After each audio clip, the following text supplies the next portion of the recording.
News میں آپ کو ویلکم کہتے ہیں. آج کل کے لیک کا ایشو چل رہا ہے, اس پہ آپ کیا کہیں گے؟ وزیر اعظم خط بھی لکھا گیا ہے اور پی ٹی آئی دھرنے میں بھی بیٹھی ہے, اس پہ آپ کیا؟ بسم اللہ الرحمن الرحیم. جیسا کہ ہمیں ساری عوام کو بھی اس بات کا بہتر طور پہ پتہ ہے کہ آج سے پہلے جو حکومتیں آج تک کرتے رہے پچھلے 30 سال سے, ان حکومتوں کی کارکردگی آج ہمارے سامنے آ رہی ہے. اور جس طرح سے اداروں نے اپنے جو ان کی ذمہ داریاں تھیں اس کو بہتر طور پہ سر انجام نہیں دیا, تو جس کے بعد ہمیں یہ ساری جو مشکلات آج سامنے کرنا پڑ رہی ہیں, عوام کو یہ لگ رہا ہے کہ پاکستان تحریک انصاف سے حکومت سنبھل نہیں رہی, پچھلے پولیٹیشنز کو یہ لگ رہا ہے کہ ان سے ہماری حکومت ہم سے حکومت نہیں سنبھل رہی, تو یہ ساری چیزیں ان کی بھول ہے. انہوں نے ماشاءاللہ سے اس ملک کے اداروں کے ساتھ جو سلوک کرتے آئے ہیں پچھلے 30 سالوں میں, ان سب کی وہ چیزیں واضح ہو رہی ہیں. اگر انہوں نے بہتر کارکردگی اداروں میں کی ہوتی, اداروں کو بہتر بنایا ہوتا, تو آج ہماری عوام اور جس طرح سے پس رہی ہے, غریب عوام اور ہر متوسط طبقہ اور ہر آدمی پریشان ہے آج. اس کی سوائے اس کے علاوہ کوئی وہ نہیں ہے کہ یہ ہمارے پچھلے حکمرانوں کی کارکردگی کا نتیجہ ہے. مگر آج ہم حکومت میں بیٹھے ہیں اور ہمارے ہاتھ میں ادارے بھی ہیں اور ساری چیزیں ہمارے ہاتھ میں انشاءاللہ, اور ہم ان اداروں کو جس طرح سے ایکٹیو کریں گے. آپ نے دیکھا ہوگا کہ اس ملک میں, اس شہر میں جو اداروں کے کام ہیں وہ نہ آپ کو فوڈ ڈپارٹمنٹ میں کبھی کوئی ایکٹیو نظر آتا تھا, نہ اینٹی کرپشن والا ایکٹیو تھا, نہ کرائم برانچ والا ایکٹیو تھا, نہ کوئی اور ادارہ بہتر طور پہ کام کر سک رہا تھا. اس کی جو بنیادی وجہ ہے, اس کی بنیادی وجہ یہ ہے کہ جب کرپشن اور سیاسی بھرتیاں اس ملک میں ہوں گی تو جو آنے والا جو اپوائنٹی ہوگا, جو بھی جس بھی ادارے میں ہوگا, تو جو 5 کروڑ روپے دے کے یا 5 لاکھ دے کے اس سیٹ پہ بیٹھے گا تو وہ 20 کروڑ تو کم از کم کمائے گا. تو یہ تو بزنس بن گیا ہے, جو کہ سیاست ایک عبادت ہے جو خان صاحب سمجھتے ہیں. ابھی تک کے پولیٹیشین اپنی جیبوں کی تسلی, جیبوں کا سکون, اپنے بچوں کی جیبیں اور اپنے گھر کو دیکھ رہے تھے. یہ پاکستان تحریک انصاف کی جو حکومت ہے, یہ اس ملک کی طرف نگاہیں ہیں ان کی, ہمارے لیڈران کی بھی اور ہمارے جتنے بھی ورکر, کارکن, ایم پی اے, ایم این اے جتنے بھی ہیں, وہ سب اس ملک کی بہتری کے لیے کوشاں ہیں, اور انشاءاللہ ہم اس کو بہتر بنا کے ہی دم لیں گے انشاءاللہ. ایک سوال آپ سے کہ ملک صاحب کے کل اسد عمر صاحب اور گورنر سندھ صاحب کے کا کہا کہ کل سے جو ہے نا لوڈ شیڈنگ ختم کر دیں گے اور 1000 میگا واٹ اے سی کو ہم دے رہے ہیں, گیس بھی پوری کر رہے ہیں. تو اس کو سیاسی بیان کے تناظر میں لیا جائے یا سمجھتے ہیں کہ کوئی عوام کے لیے کوئی مسائل کا حل کی طرف ایک پی ٹی آئی کا ایک اچھا اقدام ہوگا؟ دیکھیں, یہ جو کل کی بات گورنر صاحب نے کہی اور اسد عمر صاحب نے, جیسا کہ میں نے آپ کو ابھی پہلے بھی اسٹارٹنگ میں بھی یہی کہا کہ ہماری تو کوشش یہ ہے کہ ادارے اپنا بہتر ڈیوٹی سر انجام دیں, جو کہ نہیں دے رہے. اب یہ گورنر صاحب سے انہوں نے بولا ہے کہ جو جس طرح کی ان شیڈیول لوڈ شیڈنگ ہو رہی تھی وہ نہیں ہوا کرے گی. جو شیڈیول لوڈ شیڈنگ ہے وہ بھی ہمیں نامنظور ہے. عوام اس میں بھی جو ابھی کووڈ-19 کی وجہ سے لوگ قرنطینہ کر رہے ہیں گھر میں, تو کس طرح سے گھر میں بیٹھ کے, ایک لائٹ نہیں ہوگی, گرمی کا عالم ہے, شہری اور بچے اور عوام بلبلا رہے ہیں گرمی کی وجہ سے, تو وہ اپنے گھر میں بیٹھ کے تو قرنطینہ نہیں کر سکتے. تو یہ کووڈ-19 کا اگر ہم مقابلہ بھی کرنا ہے تو وہ کس طرح سے کریں گے؟ اگر الیکٹرک لوگوں کے گھروں میں بجلی نہیں ہوگی تو لوگ باہر نکلیں گے, جب وہ لوگ باہر نکلیں گے تو وبا اور تیزی سے پھیلے گی. تو ہم نے ان کو ساتھ ساتھ یہ بھی چیز باور کرائی ہے کہ اگر آپ نے صحیح کارکردگی نہیں پیش کی تو ہم اس کو ٹیک اوور کر لیں گے.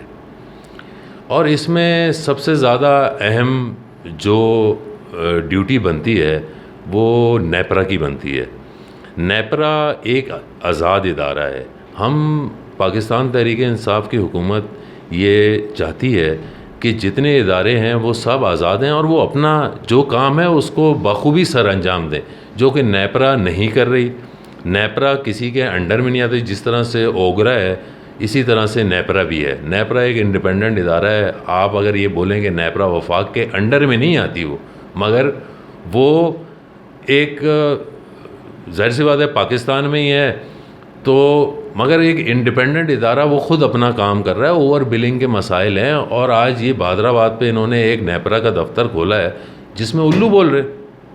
کیوں؟ کیونکہ ادارے فعال نہیں ہیں. اداروں کو اپنی ڈیوٹیز کا پتہ ہی نہیں ہے کہ ہم نے کس طرح سے کام کرنا ہے. کیوں؟ کیونکہ ان کو تو پرانی حکومتیں جس طرح سے ڈائریکشن دیتی تھیں اور اب ان کو ڈائریکشن کچھ اور مل رہی ہے تو اس سے وہ تھوڑا سا سٹپٹا گئے ہیں کہ ہم کہاں لے کے جا رہے ہیں اور کیا کر رہے ہیں. اچھا ملک صاحب ایک اور سوال کہ پی ٹی آئی کی پاکستان میں 3 صوبوں میں تو متحرک حکومت ہے, تو سندھ صوبے میں جتنے بھی آپ کے M P M N A's ہیں تو ان کی وفاق ان کو ترجیح دیتا ہے ابھی بھی, یا صوبے کا سندھ صوبے سے جو عمران خان صاحب نے وعدے کیے تھے الیکشنوں کے دوران ان کا وعدوں کا کیا ہوگا؟ اگر حل کیا نکلے گا؟ سندھ کی عوام ایک ہی پارٹی کی طرف دیکھے گی یا ان کی محتاج بنی رہے گی؟ جو آپ کے مخالف ہیں وہ دن بہ دن عوام جو ہے نا نیچائی کی طرف جا رہی ہے, غریب غریب ہوتا جا رہا ہے اور امیر امیر ہوتا جا رہا ہے. تو کب ایسا رہنما ملے گا جیسے عمران خان کے وعدوں پر ہم نے عمل کیا, عوام نے عمل کیا, تو اس کا سد باب عوام کا کیا ہوگا؟ ملک صاحب آپ کے نظریہ کیا کہتا ہے as a P T I رہنما؟ دیکھیں بات یہ ہے کہ پبلک آج سے پہلے بھی حکمرانوں پہ نظر تھی, مگر صرف نظر تھی, زبان نہیں تھی. آج سندھ کے آپ لاڑکانہ تک شہر میں چلے جائیں, گاؤں دیہات میں چلے جائیں, مگر آج لوگ اپنی آواز اٹھا رہے ہیں, بول رہے ہیں. مگر دیکھیں ہمیں تو یہ افسوس ہوتا ہے, ہمیں کسی حکومت سے, ہمیں سندھ حکومت سے کوئی دشمنی نہیں ہے ہماری ذاتی, مگر ہم تو جو جنگ لڑ رہے ہیں, جو ہم جتنی بھی ان کے پیچھے جو معاملات ہیں اس کے لیے جو آواز اٹھا رہے ہیں وہ ہم صرف عوام کی وجہ سے اٹھا رہے ہیں کہ عوام اس میں ہمارا ساتھ دے. اور ان کو پاکستان پیپلز پارٹی والوں کو مطلب شرم تو نام کی پاس سے کوئی چیز گزرتی ہوئی نظر نہیں آتی ہمیں, کیونکہ ہم ان کو جتنا بھی کنڈیم کریں, ان کی مخالفت کریں, مگر یہ کام وہی کر رہے ہیں, سسٹم اپنے وہی چلا رہے ہیں. ہم جب الیکشن میں اپنے ہمارے خان صاحب بھی جب تقریریں کرتے تھے تو ہم ایک بات یہ کرتے تھے کہ سسٹم کی تبدیلی, اس سسٹم کی تبدیلی اس حکومت خاص طور پہ جو سندھ کے شہریوں کے ساتھ اور ہمارے کراچی شہر کے ساتھ جو لاوارث سلوک ہو رہا ہے اسی کی آواز ہمارے دل میں درد ہے. اور ہم چاہتے ہیں کہ کراچی خاص طور پہ اور سندھ بھی یہ ترقی, اس میں ایجوکیشن سسٹم لے کے آیا جائے تاکہ جو وہاں کا حال ہے, کیونکہ میں خود بھی الیکشن سے پہلے کو خان صاحب نے 55 سے زیادہ جلسے کیے اور ہر جلسے میں ڈاکٹر عارف علوی صاحب اور پرائم منسٹر صاحب عمران خان صاحب ہر جلسے میں ہوتے تھے, ہر جلسہ میں اٹینڈ کرتا تھا اور ہم دیکھتے تھے کہ وہاں پہ مطلب کیا حالات ہیں, مطلب بہت ہی زیادہ غربت, اتنی غربت ہے کہ میں آپ کو بتا نہیں سکتا, آنکھوں میں آنسو آتے تھے. تو یہ ہمارے حکمرانوں کی نااہلی ہے نا, یہ آج وفاق کو نااہلی بول رہے ہیں, یہ وفاق کی نااہلی نہیں ہے, یہ ان کے کرتوت ہیں جو یہ چھوڑ کے گئے ہیں.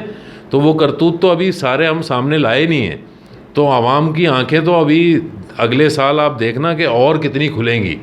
پی ٹی آئی کو 2 سال ہونے والے ہیں, پی ٹی آئی کے تبدیلی تھی, نعرہ لگا, تبدیلی ہو گئی, وزیر بن گئے, 2 سال گزر بھی گئے, مختلف چیلنج ہیں وزیر اعظم کو اور پی ٹی آئی کو.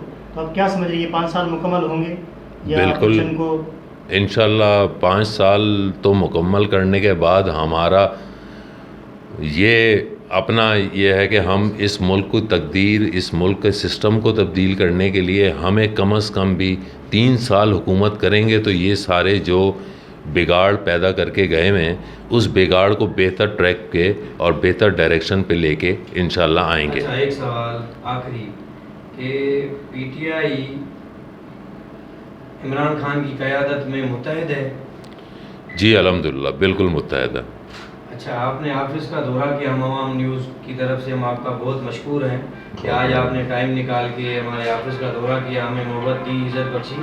تو کیا ہمیں تجاویز دیں گے کہ مزید کس طرح کا کام کس طرف جائے میڈیا کا، جس طرح میڈیا کے لوگوں کا کام آپ دیکھتے ہیں، تو آپ ہمیں کیا تجاویز دیں گے کہ ہم کس طرح لے کے چلیں؟ آپ کی بہت مہربانی. ہم میڈیا گروپ کو میں جو ہے خراج تحسین پیش کرتا ہوں کہ آپ لوگوں نے ہمیں بلایا اور آپ کی پوری ٹیم نے میرے ویوز کو پوری دنیا کے آگے پیش کریں گے انشاءاللہ. دیکھیں جو چیئرمین صاحب امتیاز علی شیخ صاحب جو اس کے چیئرمین ہیں، چیلنجز تو آپ کو پتہ ہے کہ میڈیا کے ہماری حکومت میں بہت زیادہ ہیں، مگر اس چیلنجز میں بہتری آئے گی. مگر وہ والا جرنلزم جو آج سے پہلے، آپ بھی ماشاءاللہ سینئر ہیں، بہت ساری چیزیں اپنی آنکھوں سے دیکھی ہیں، تو لفافہ جرنلزم اور چیزوں کو بہتر کرنے کے لیے، کیونکہ دیکھیں میں ویسے 14 سال پہلے دبئی میں ہوتا تھا، تو دبئی میں جب ہم کسی بھی ریسٹورینٹ میں بیٹھتے تھے یا کہیں بھی بیٹھے تھے، چاہے انڈین ہوٹل ہو چاہے پاکستانی ہو، تو وہاں پر چینلز لگے ہوتے تھے پاکستانی. ہم جیسے یہاں پہ دہشت گردی ہو رہی ہوتی تھی شہر میں، یہ ساری چیزیں میں دیکھتا تھا، تو میں یہ بولتا تھا کہ ہمارا میڈیا، کیونکہ انڈیا کے لوگ بھی ہیں، بنگلہ دیش کے، مگر بنگلہ دیش کا چینل کوئی نہیں لگاتا تھا، انڈیا کا چینل کوئی نہیں لگاتا تھا، سب پاکستان کا چینل لگاتے تھے. تو چینل میں وہاں کے جو لوگ وہاں پہ بیٹھ کے دیکھ رہے ہوتے تھے، وہ تو بولتے تھے کہ پاکستان میں کراچی میں تو خاص طور پہ جنگ ہو رہی ہے، مطلب اتنے خوف زدہ ہو جاتے تھے. تو یہ جو خوف کی فضا میڈیا جو ہے پھیلا رہی ہے تھی ابھی تک، تو میڈیا کے بھی کچھ رولز اینڈ ریگولیشن اور SOPs ہونے چاہیے کہ جس کے مطابق وہ کام کریں. اور میڈیا کے حالات انشاءاللہ آگے آنے والے وقتوں میں جو ریئل جرنلزم گراؤنڈ پہ جو چیز ہے سچ وہ بتائے، جو اس کی ڈیوٹی ہے. اور انشاءاللہ میڈیا کے بہت جلد 5 سال سے پہلے بہتر ہوں گے انشاءاللہ حالات.